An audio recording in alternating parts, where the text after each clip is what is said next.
Ronald Araujo à Liverpool, here we go. Ça y est, ça va être officiel j'imagine très rapidement par les deux clubs, peut-être même officiellement où je publie cette vidéo. Mais c'est fait les gars. Encore une fois, sorti de nulle part. De nulle part. Encore un transfert que Deco vient de boucler sans qu'aucune rumeur ne soit sortie. Parce que là, c'est arrivé, boum, comme ça, une surprise pour absolument tout le monde. Et ça fait l'effet d'un bombasso. Alors, c'est assez fou dit comme ça, mais ce transfert, ce move, ben, il convient en fait à tout le monde, aux trois parties. À Liverpool, au Barça et à Araujo. Alors, avant de rentrer dans les détails pour vous expliquer pourquoi est-ce que je pense ça, déjà, un grand shout-out à Deco. Parce que je vois déjà beaucoup de personnes retourner déjà leur veste alors que le mercato n'est même pas fini.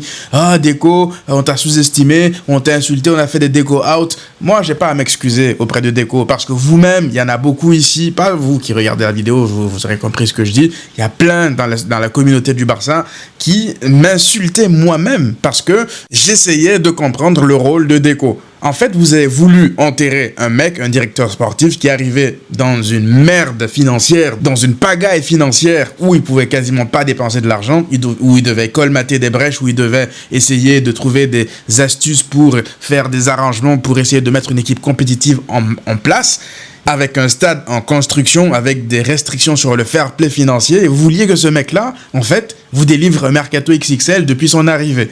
Deco a été très mal perçu. Il y a une vision erronée autour de lui chez beaucoup de personnes dans la communauté. Alors je ne vous dis pas par là que Deco est parfait. Loin de là. Personne n'est parfait. Tout le monde fait des erreurs. Il en a fait Deco. Et d'ailleurs, il vient d'en régler une là avec le prêt de Araujo. Et c'est un prêt avec salaire totalement pris en charge par Liverpool. Mais on va revenir dessus tout à l'heure. Ce que je veux dire par là, c'est que faut savoir quand même reconnaître le travail de certaines personnes et ne pas tout le temps les fustiger parce qu'il y a un agenda à tenir. Vous voyez un peu? Moi, quand j'essaie de trouver et de comprendre en gros ce que Deco essayait de mettre en place, c'est parce que je prenais les tenants et les aboutissants, je prenais le contexte, j'essayais d'analyser certaines choses pour me dire que ce mec-là, techniquement, il n'a jamais eu un Barça en santé financière pour faire le travail que tout directeur sportif aimerait faire, c'est-à-dire ce qu'il fait actuellement. Et je pense que Deco fait un meilleur travail que Matteo Alemany. Pourtant, je me rappelle ici que tout le monde parlait de Matteo Alemany en bien. Parce que Alemany, dès qu'il y avait quelque chose, il allait négocier. Mais au final, on s'est rendu compte que la plupart des deals qu'il a négociés, c'était des deals qui n'étaient même pas intéressants pour le Barça financièrement. Parce qu'il y a des contrats qui ont été mal mis en place, notamment celui de Ferran Torres. Là, demain, si le Barça doit vendre Ferran Torres, ben, le Barça devra encore payer, je crois, 7 millions à City.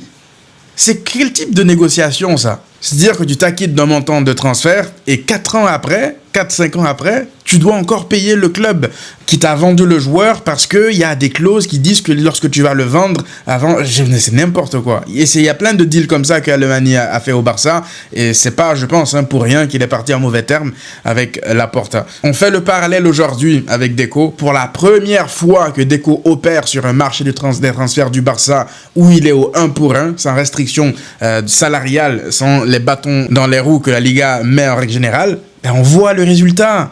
Déjà dans la manière de travailler, je pense que Deco, pour vous dire que je ne vous dis pas par là qu'il est parfait, qu'il a fait des erreurs, moi-même je l'ai critiqué ici par le passé parce que, notamment sur le dossier Nico Williams la saison passée, vous vous rappelez, qu'est-ce que je vous disais? Je vous disais que j'aimais pas le fait que Deco sorte comme ça pour dire en public, on va recruter Nico Williams, en tout cas on est dessus, on va lever ce genre de choses-là, alors que le joueur c'est pas encore officiellement ton joueur. Derrière, ça ne s'est pas fait, et Deco s'était mangé des critiques par rapport à ça. J'étais le premier à le critiquer par rapport à ça, la communication. Et qu'est-ce qu'il fait cette année? Il verrouille tout. Tout. Il n'y a aucun journaliste qui a la moindre nouvelle, la moindre info sur ce qui se passe au Barça.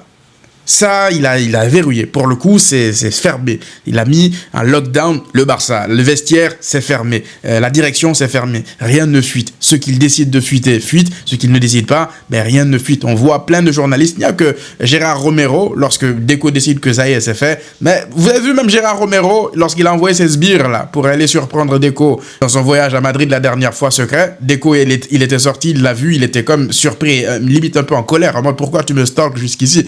Bref. Bref, on voit que lorsqu'il décide de lock-in Deco, lorsqu'il a les moyens pour travailler, ben, il réussit à finaliser des deals à la vitesse de l'éclair. Gordon, c'était le cas. Adeyemi, c'était le cas. Rodri, on le voit, en même pas 48 heures, là, c'est quasiment bouclé. Il y a d'autres exemples, notamment le départ là de Araujo que personne n'a vu venir, alors que visiblement, ça travaillait en soum-soum derrière. Et là, bim, comme ça, c'est annoncé.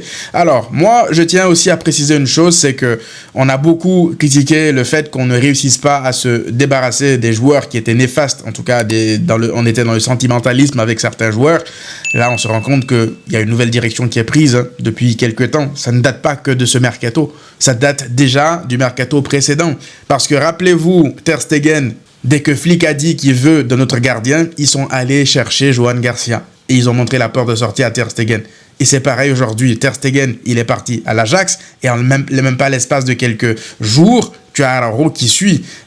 On parle là quand même des deux capitaines, des deux premiers capitaines du Barça. Les deux, on leur a montré la porte de sortie. Ça, c'est un club qui travaille bien. Ça, c'est un grand club qui travaille bien. Je l'ai dit, je l'ai répété de longues fois durant la saison. J'ai dit que le Barça a très bien géré le cas Araujo parce que mentalement, c'est un mec quand même qui est allé en dépression. Il l'a dit publiquement. Et ça a été très bien géré par le Barça parce qu'ils l'ont soutenu, ils l'ont accompagné, ils ne l'ont pas brusqué. Ils l'ont aidé à surmonter cette difficulté. C'est pas facile, hein. Pour ceux qui souffrent de dépression, tu t'isoles, tu ne parles pas aux gens, c'est quelque chose que tu gardes en toi. Donc avoir le courage d'en parler, alors on l'a fait, et de voir la réaction du club, c'était top. Franchement, le Barça l'a bien géré, sauf que derrière, le Barça, c'est une multinationale, c'est un club de sport, d'accord? Il y a des millions d'euros en jeu. Certes, tu aides les personnes parce que humainement, tu dois le faire, mais tu dois aussi trouver la bonne solution pour les deux parties. Et je l'avais dit, je l'ai répété tout au long de la saison. Je pense que pour le bien de Araujo, pour le bien du Barça, il va falloir en fait qu'il trouve un autre environnement. Parce que déjà, en tant que capitaine, tu n'es pas très important dans la hiérarchie de l'équipe, de l'effectif. Tu passes même pas deuxième centrale, voire troisième centrale. Mais quel message tu envoies aux autres alors que tu es capitaine? Donc pour lui, pour son mental, pour se relancer, c'était bien qu'il aille jouer ailleurs, qu'il trouve du temps de jeu ailleurs et de la confiance. Parce que moi, je suis persuadé, là je vais basculer un peu sur le pourquoi c'est une bonne chose, une bonne opération aussi pour Liverpool, c'est que Araujo, je pense que la Première Ligue, ça lui convient parfaitement, hein. Je pense que c'est un joueur qui pourrait totalement se retrouver en Première Ligue. Ne vous étonnez pas demain de voir que Araujo a réussi à s'imposer avec Van Dijk comme ça à ses côtés dans un championnat qui est beaucoup plus physique que la Liga, où ça se bagarre souvent dans les surfaces. Ben oui, je pense que c'est quelque chose qui pourrait vraiment lui convenir. Alors, je ne vous dis pas par là qu'il va absolument réussir à Liverpool, mais il y a de fortes chances en fait que Araujo se retrouve là-bas, parce qu'on a tendance à oublier que Araujo, c'est pas un mauvais défenseur, c'est pas un mec nul. Il l'a été, il est devenu parce que mentalement, ça a flanché. C'est comme ça, les joueurs de foot, c'est très rare de voir un professionnel nul, ça n'existe pas. C'est des contextes. C'est soit un mec, il est bon parce que mentalement ça va, il est où il veut, ça va dans sa vie, ou alors il n'est pas bon parce que ça va pas dans sa tête, c'est pas le club qu'il lui faut, c'est pas la tactique qu'il lui faut. Il y a tout le temps des explications. Là, Araujo, en l'occurrence, c'est pas le fait qu'il soit nul, c'est le fait qu'il est sombré mentalement. Et là, il va dans un club qui lui montre qu'ils le veulent déjà. Ça, c'est une bonne chose parce qu'ils prennent en totalité son salaire. Ça, c'est une dinguerie, ça. Il a un gros salaire, hein, Araujo. Il a un salaire, allez, pour la Première Ligue, c'est pas extraordinaire, mais pour l'Espagne, pour le Barça, c'est un gros salaire. Donc, ils prennent en totalité son salaire. Il y a un nouveau coach. Du coup, j'imagine qu'il lui a demandé de venir le rejoindre.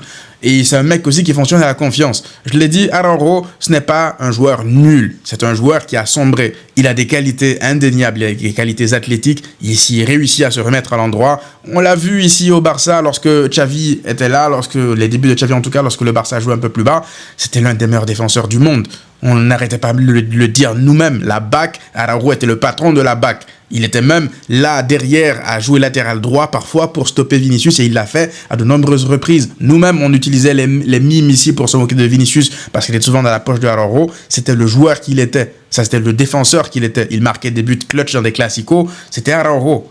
Mais une fois qu'il a sombré mentalement, après ce rouge face au Paris Saint-Germain, je crois, là, c'était fini. Parce que derrière, il n'a pas voulu s'excuser, il n'a pas voulu se remettre en question, et il a fait une grossière erreur de nouveau contre Chelsea, et puis c'est une boucle infernale, et ça ne s'arrête pas. Il y a les réseaux, il y a les joueurs, les supporters, je veux dire, pardon, qui sont cons aussi, qui n'arrêtent pas d'harceler sur les réseaux sociaux des joueurs. Je vous le dis tout le temps, ça ne sert à rien de faire ça. S'il y en a en tout cas qui sont là, qui le font, ça ne sert à rien de faire ça parce que vous allez juste encore plus enfoncer soit le joueur, soit la personnalité publique. Ce sont des êtres humains. Bref, pour Liverpool, je pense que c'est un risque qui est assez limité parce que ça ne reste qu'un prêt. Je ne pense pas qu'ils aient remplacé Konaté. Du coup, c'est le remplaçant de Konaté, là.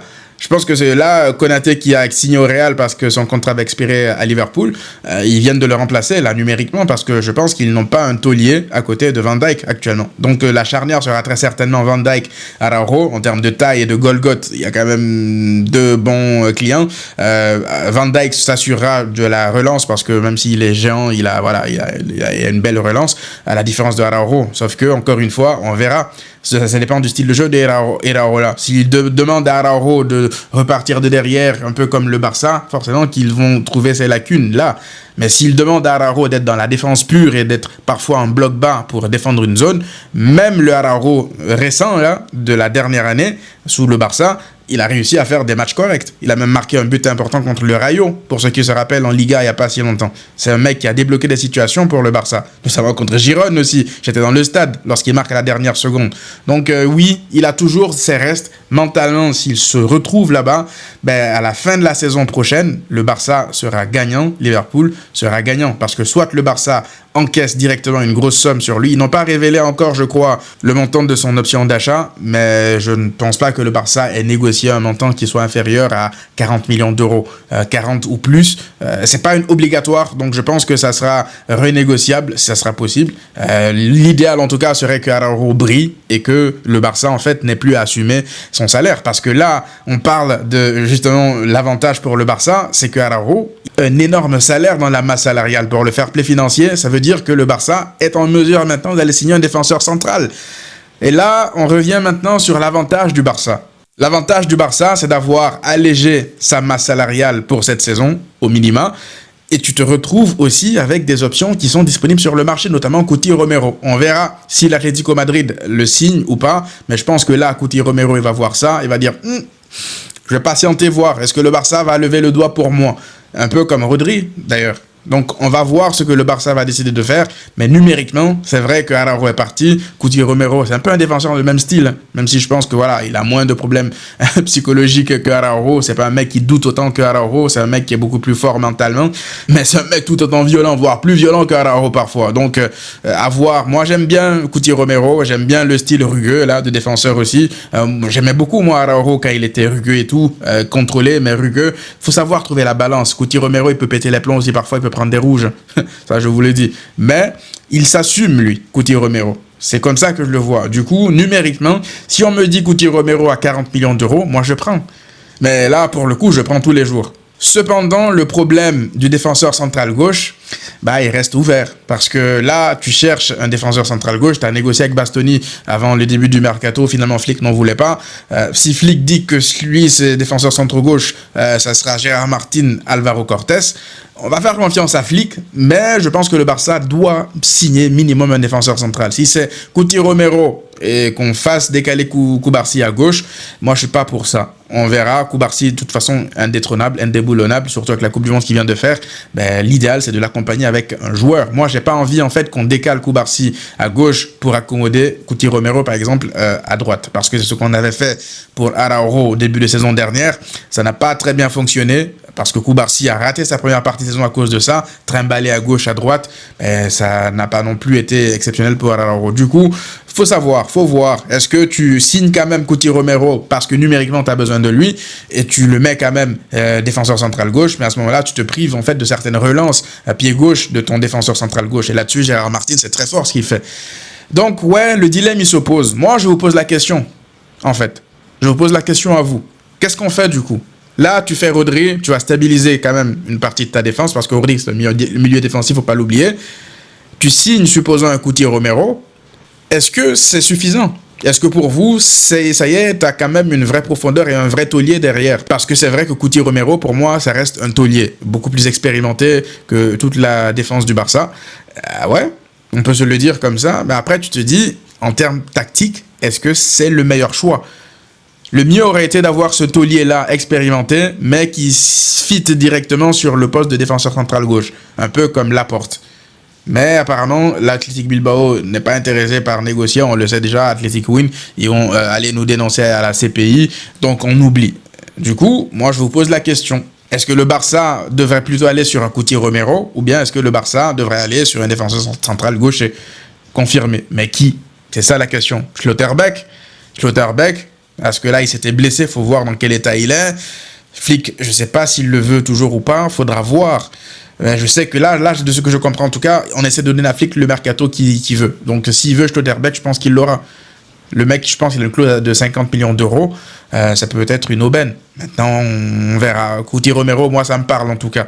Pour 40 millions d'euros, après le départ de Araujo, ça me parle. Donc voilà les amis, dites-moi qu'est-ce que vous en pensez dans les commentaires. C'est une énorme bombe quand même.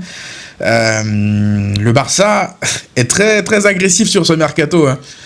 Donc là, c'est même plus la peine de spéculer sur nos cibles. Oui, on n'est pas sur X ou Y joueurs. Je pense qu'on n'en sait rien du tout. Et personne, aucun journaliste ne sait pas grand-chose. Du coup, peut-être que là, au moment où on parle, Deco, il a déjà sécurisé son défenseur central gauche.